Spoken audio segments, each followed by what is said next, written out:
What's going on, you guys? It's your man James, aka JP, back again with another toy room review video. So this weekend I have family coming over from out of town, and there will be a 5-year-old involved in that. Now the problem with that is, you guys see how I have everything set up in this room, very nice, and I do not need a child getting into this room and messing things up. Now, most of you would just say, just lock your door. Well, the door handles in this room don't actually have locks on them, and I've never actually needed this room to be locked before. So that's where this comes in. I wanted to get a door handle that locks the room, obviously for security reasons, or not really security reasons, but you know, just to make sure the kid doesn't get in here and knock everything over. But I also wanted to get a little futuristic with it. Instead of just getting a simple door handle with a locking key mechanism, I wanted to go a little futuristic, and that's where this comes in. This is the KPP, what are they calling it? Smart Fingerprint Door Lock. So, I mean, it's pretty self-explanatory. It is a door handle that has a fingerprint scanner in it, and it was only 50 bucks on Amazon. Now, I think regular price is like 70 bucks or whatever, but there was a 20% off coupon, so for 50 bucks, I figured, why not? That is the cheapest that I could find this, because I think the next price up was like $100, so for half the price of that, that's gonna be interesting. So we're gonna see if this sucks for 50 bucks. It seems pretty interesting. I'll just read what's right here on the front. So it says fingerprint unlock, one touch unlock, auto lock, emergency key, and USB charging. And then on the back, you just kind of get some of the statistics, which is funny. It kind of looks like nutrition facts a little bit. You can see that right there, some of these specifications. So yeah, we're gonna go ahead and unbox this first, and then I'm gonna go ahead and install it, and then we're obviously gonna test it out to see how it works and whatnot. Keep in mind, I am not like the most handy person in the world. I'm okay with tools, but I'm definitely no like technician or anything like that. So hopefully I can actually get this done, and we'll see how easy this is, and if this is something you can do by yourself if you wanted to. It should be straightforward, but we'll see if we run into any hiccups. But anyway, so let's go ahead and get into a quick unboxing of the KPP Smart Fingerprint Door Lock. Alright, you guys, so quick unboxing of the KPP Smart Fingerprint Door Lock, and just a quick look at the packaging. Once again, you can see that right there. On the side, you just get these little images, and then you get cardboard on that side. So let's go ahead and take the little slip cover off. That just slides right off like so. You can see it's a smart lock right there, and then it has a little flap. That flap is going to open up, and then we can see the contents inside. So the first thing you see is a 3-year warranty, so that is really nice. I'm definitely going to be saving this, but the fact that it has a 3-year warranty is a really good sight to see, so I am happy about that. And then you get a little instruction manual. You can see KPP because of technology, and then right here. So yeah, it's gonna be just the installation process and how to set up your fingerprint and all that. I'll take a look at that later, and then we'll get right into the actual door handle. And wow, okay, so right off the bat, this has some nice weight to it. Man, this is really heavy and really hefty. Just an upgrade already from what I currently have going on. Man, this thing looks really high quality. I love the black on black finish, and you can see the little wire right here for the fingerprint aspect to it. But man, this thing feels really nice, really hefty. Doesn't feel cheap at all. Man, it really has some serious weight to it, as you can hear that right there. And then here is going to be the other side. Now this doesn't have as much weight to it because it doesn't have the electronics like this one has, but it still feels really nice and really hefty. You can see there's a little button here. It's probably like a reset button or something, but I love this like matted finish here. And then you have that more like, it's still kind of matte, but almost kind of glossy as well. It's kind of hard to explain. Like, it's not quite matte, but it's not quite glossy either. But I do like that because that means it's not going to show fingerprints as much. You can still see some fingerprints, but it's not as bad if it was just straight glossy. So that's really nice right there. And let's see what else we get in here. So, we get a box for, what do we have in here? Probably some screws and whatnot. We'll go ahead and open that up. Okay, so you have the little like door locking mechanism right here, and what else do we have? Just the rest of the hardware that you need. So that's pretty straightforward. And then you also have some screws and screwdriver right there. And then what else do we have? You do have an emergency key, so if your battery dies, if the power you lose power on it or whatever, you do have an emergency key as a backup, which is really nice to see. And you get 2 keys. I was not expecting 2, I was only expecting 1, but it is great to have 2 keys right there. And that is everything in the packaging, so let's go ahead and try and install this. Alright you guys, so the first step is going to be obviously to disconnect my existing door handle, so I'm going to go ahead and do that really quickly. And it's just screwed in by a couple screws, so this shouldn't be too difficult, but again, I don't really know what I'm doing, so I'm just kind of winging it at this point. So we'll see how this goes. And I'll probably just go ahead and time lapse this for you so you don't have to watch me sitting here unscrewing the screw forever.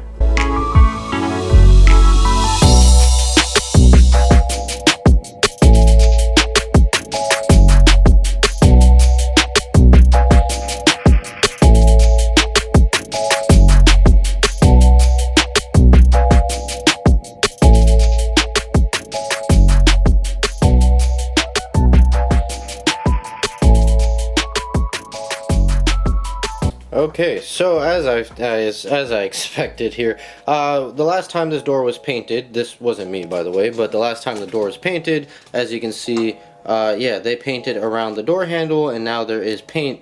It's kind of got the door handle stuck, so I'm gonna have to pry that open. I'm just gonna get like a flathead screwdriver or something and try and get that open. Alright, so here goes nothing.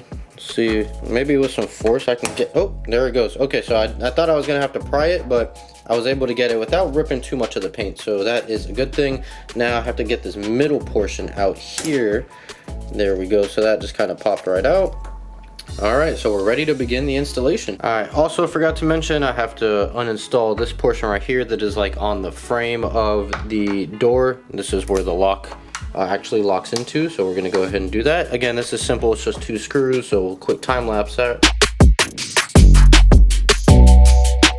And then this should theoretically, there we go, pull right out. So we've already ran into our first issue. As you can see, the pre-existing holes that were here don't exactly line up to the holes that are on this one. You can see the top one's fine, but the bottom hole is right here and the pre-existing hole is like right above here.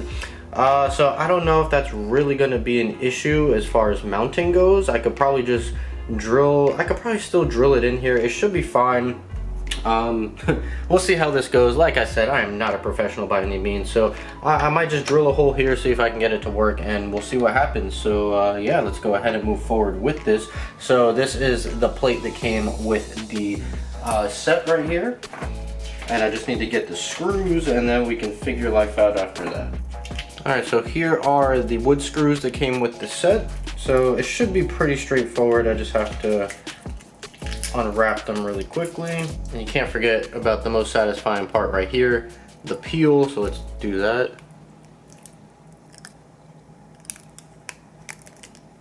Yes. Okay, so we're obviously not going to have an issue, or we shouldn't have an issue mounting this top portion right here. So let's go ahead and just do that and see where life takes us after that. So theoretically, this should just go into the pre-existing hole, no issue. And so far so good. It seems to be screwing in just fine. Okay, so that one went in. So I'm probably gonna get the drill and just drill through here. So that should be pretty straightforward. Let me grab the drill. All right, so got the drill. Let's go ahead and hopefully this works. Let's see. Just nice and slow. Pick up some speed. Uh-oh, started going a little crooked, so we're just gonna fix that. Use a little bit of force. All right. So that worked pretty well. We still have a little piece of plastic here. Okay, so that worked pretty well. So I just screwed a new hole. It seems to be level. Everything seems to be good. I didn't hear the wood crack or anything. I do have some like metal shavings that came off, but that's secure. That's not going anywhere. So crisis averted on that front. Now I'm just wondering if we're gonna have an issue with the actual locking mechanism going in here. I hope not. That's something that did just cross my mind, but right now, we're looking good. So let's move on to the next step. So after looking at this, I noticed that I did install it backwards. I just need to flip it around, but that's not a big deal. Just take the screws out like so and just flip it around. So it's a quick fix, but good thing I caught it before I tried moving any further. But we're gonna unscrew this. This one doesn't come out as clean because this is like a fresh hole, I guess, freshly threaded. So I have to use a little bit more force on this screw, but it will come out regardless. And we do have that metal shaving there. I'm gonna try not to get that like stuck in my finger or anything. Okay, so it should be facing this way. So all I did was I had it facing this way, and I had this little like lip coming outward, but this lip should basically be like hugging the door frame like so. So simple mistake, quick fix, and we'll just reline everything up right here. However, are we having issues? Or we might have some alignment issues here. Let's see. Will that stay like that? That should be good there. So I'm gonna do the top one.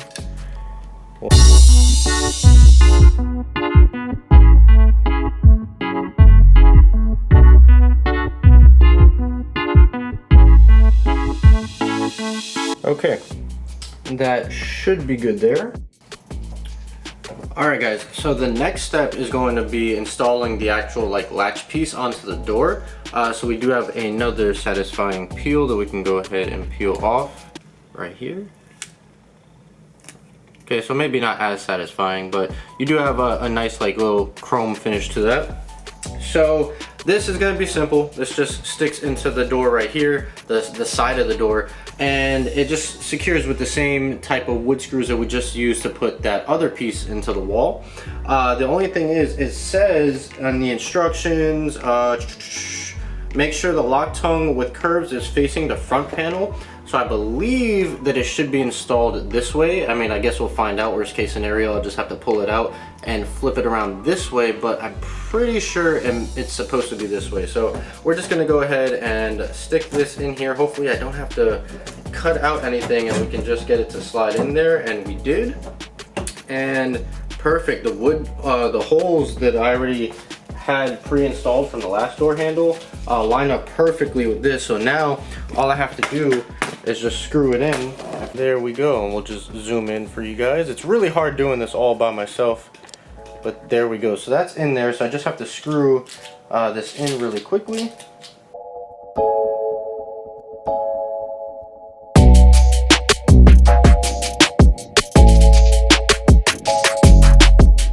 And there we go. So that was pretty simple. I need to figure out which way is it supposed to go. I don't know if it's supposed to go this way or flipped around. I guess we'll figure it out. Hopefully I don't get locked out of the room, but we'll get there when we get there. So for the next step, you're gonna need a couple things. You're going to need the actual front part of the door handle with the fingerprint scanner. You're going to need this like silver piece right here. And then I'm a little confused because the instructions show these like little rod pieces. Hold on, let me see how I can show you guys. Yeah, like these little, I don't know, rod tube type of things. Whatever, you need these little rod pieces, but the problem is there's two different lengths, as you can see here. One's longer than the other. It doesn't specify which one you need. I'm assuming you just use whichever length you need, but we're going to go ahead, get the camera out here, and focus on this front door handle piece. So the first thing we want to do is run this wire through this long silver tube right here. We're going to carefully do that, make sure we don't like accidentally break the wire or anything or pinch anything. So slide right through, and then that should lock in here like so. All right guys, so I opted for the longer ones. I got them to fit on. So we're gonna go ahead and attempt to use those, and worst case scenario, if it doesn't work, we'll just go ahead and use the shorter ones. It really doesn't say in the instructions like specifically which one to use. They're both the same shape and the same type of like tool. The only difference is the length. So I'm just gonna use the longer one for good measure and see where that takes us. So this is where we're at right now. Screwed these two pieces onto these existing screws here, and then this rod in here running the wire through. So now theoretically, we just stick this through this portion right here, and that should go through. There we go. So that just kind of goes in there, and we have our turning mechanism working. All right, so this is coming together pretty good. You can see what the door handle, no you can't because the camera's cut off, but we'll get a closer look anyways. We're still far from finished, or not far, I think we're almost there, but next step is going to be the back door handle. So the next step is to get the back door handle, and you have this little screw right there at the end, and you're gonna wanna use the screwdriver that came included unless you have one already that is basically small enough to get in here, because it's a really tight squeeze, but you're just going to go ahead and screw that off, and that's going to actually reveal the battery cover. So that should be good right there. Take the screw out, put the screw in my pocket real quick so I don't lose it, and it is in my pocket. Okay, and then this should reveal the battery cover like so. So there you go, the batteries go in the handle, and then you have that piece right there. All right, sorry for the shadow here, guys. I am kind of in front of the light, but the next step is going to be to take the back door handle, now that you just exposed all the internals by taking that battery cover off, and you're going to continue to slide that wire that you had from the front through this middle portion right here. I don't know if you guys can really see it or not, but there are some holes in there. You can kind of see the white poking through. Right here is where you're gonna slide that through. So we're just going to go ahead and do that really quickly. Feed that through, and make sure not to pinch anything. I do feel it pinching a little bit. There we go. So we're able to kind of get it through, and we also have to align the screws and everything that we have right in here. So now the next step is to take these black long screws that came with the set and slide them through the existing holes that are on this door handle. I know it is kind of hard to see. You guys, so my battery died while I was in the middle of filming that last section right here, but as you can see, we have it installed. It looks very nice. We got the front, we got that middle portion right here for the latch. We have the back portion as well. I do need to repaint this door, because whoever repainted this door last time did a horrible job on it. Then we also have this piece good as well, and everything's all set up. The fingerprint setup really took like a couple seconds. It's very simple. All you have to do is stick something into this little tiny hole right there. I don't know if you guys can see when we bring the light, that little tiny hole right there. You stick something in there for a few seconds and then scan your fingerprint in, and you are good to go. Now, one thing I will notice is, one thing that I do want to note is that my front door handle looks okay. The back one, I don't know if it's just me. Does it look a little like slanted or crooked? I don't know. It could just be me. It doesn't really matter though. It is good enough. So let me go ahead and demonstrate. Hey, Sparky. Hey, come here. What are you doing? You came to visit me? Let me go ahead and demonstrate how this works. So I have the spare keys in my pocket as a backup, just as a fail-safe, and I'll probably like mount them like up here on the door frame or something like that, just in case. You never know. But my fingerprint is set up, so you will see right now I cannot get in the door. It is locked. So once I scan my fingerprint, green light opens up, and then the door will automatically lock 5 seconds after you open it, which is really cool. And then another cool thing here is you can see that no matter what you do with the front handle, the back handle is not affected, right? So you can, unless you do your fingerprint, that's the only way the back handle is going to work. Let it lock. There you go. So you can see now that it does not work. However, when you're inside the room, the back handle will work, so that you can obviously get out. You can see that activates it right there. It doesn't do anything with the front, but you can see right there that does activate it. So that's really nice. So obviously, you know, you won't get locked in the room. You can get out. However, you will not be able to get back in, as you can see right there, unless you use your fingerprint. So it works really well. And ignore the mess. I have a mess all over the room. The room's under construction once again, as it always is. But yeah, so it looks really nice. I think, you know, for the money, I do not think it sucks. I think actually it's really, really good. The installation wasn't too hard. Again, I've never done anything like this. I've never like installed a door handle or done anything like that before. This was my first time doing anything like this. I did struggle a little bit in some parts to kind of figure it out. Part of that was the instructions didn't really specify some things clearly. But I was able to figure it out just by trial and error, and it didn't take long to reverse some of the mistakes that I made. So overall, I would say installation for me took about 2 hours, but that's also because I was trying to record and install at the same time, which is, it's a pain. It's not fun at all. So I would say if you're just trying to install it yourself, if you're a professional, if you've done things like this before, it'd probably take you maybe 20-30 minutes. If you're an amateur like me, it'd probably take you about an hour. And then if you're trying to make a YouTube video, it'll probably take you about 2 hours to adjust the lighting and the angle of the camera and everything like that. But for 50 bucks, this does the job, and it's exactly what I needed to do. As you can see, we'll close the door, boom, and then open the door again. Simple. So 50 bucks, it does not suck so far. I mean, it's working. It's working. I installed it and it works, which should give it some props. So I'm really happy with this product. For 50 bucks, you cannot go wrong. I'll leave the link down in the description. I did use a coupon to get it for 50 bucks. That coupon should still be available on Amazon. If it's not, retail price is like $70, and even at $70, I think it's worth it. The door does, again, what it says it's gonna do. And I like the material that it's made out of. It's just feels very nice and hefty, and it's a big improvement from what I already had there. And it really adds some tech to this room, makes it futuristic, because, you know, you guys know that I love all my tech and stuff. There's the command center right there. So yeah, I'm really happy with this product, like I said. So I hope you guys enjoyed this video. If you did, make sure you like, comment, and subscribe. Share this video with your friends. Be sure to follow me on Instagram. That link's in the description down below. And that's pretty much it. I'm gonna go ahead and get on out of here. So as always, guys, stay tuned for more, and I'll see you guys next time.